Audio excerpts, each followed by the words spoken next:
is the servant according to the law of the universe, which allowed men to be. This fact is somehow not clear to many, and I feel it is my duty to devote a series of articles to the real state of affairs in a universe so polluted with false information coming from the mouths of servants who think they are masters. Been surprised, since about the time I began to think, by men's claims to be superior to women. Since I was 5 years old, I have been perplexed by the naming of men as head of the family. This strange, illogical perception of reality in them, as I realized later, is nurtured by the society, very long ago by brute physical force conquered by men. Will maintain not only the secondary role of women, but frankly humiliating, battered, with torture and prisons. Girls are taught from infancy to consider themselves inferior to boys and sentenced to imprisonment from the cradle. Access to education so girls don't realize something. Something that, even under slightly unequal conditions, a girl understands barely begins to understand anything. Servant. The meaning of any man's life is to serve his mistress. Otherwise, he is not needed. Not at all. No one.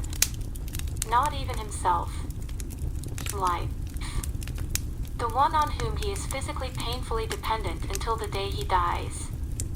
That a woman depends little on physical intimacy with a man. As a rule, a woman doesn't need it or it's a whim, a toy. A man, on the other hand, needs it always. Are interested in women in the position of hunted slaves. Among men there are those who know that they are born to serve their mistress, and such naturally try to free their mistress from bestial laws and customs. To senility, a man longs to merge with a woman. And, of course, he wants the woman to be bound, battered, locked up, to use her when he has such a need. And resist their natural purpose.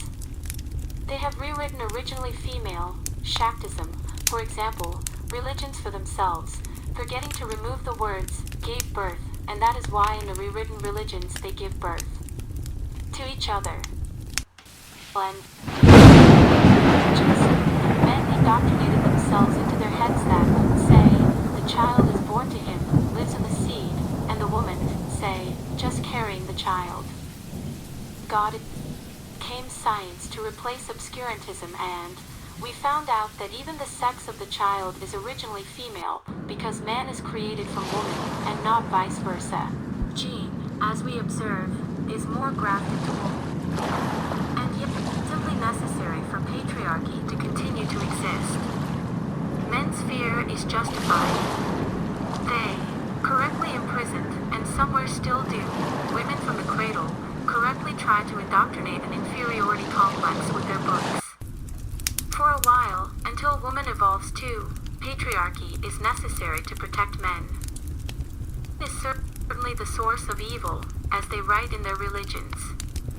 Woman very soon, after getting out of the prisons where the most backward of nations seek to put her, just badly begins to understand why men are needed at all. When mankind matures, develops, and stops being afraid of woman, and woman herself, then a beautiful miracle will happen.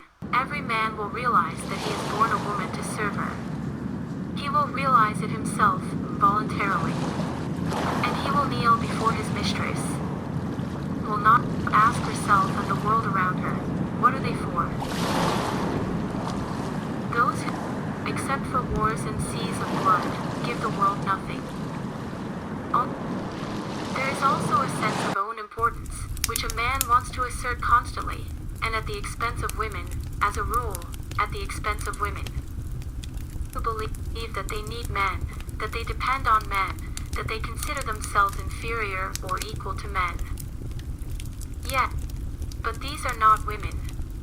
They're broads. From Lilith, and the broads believe she was made from Adam's rib.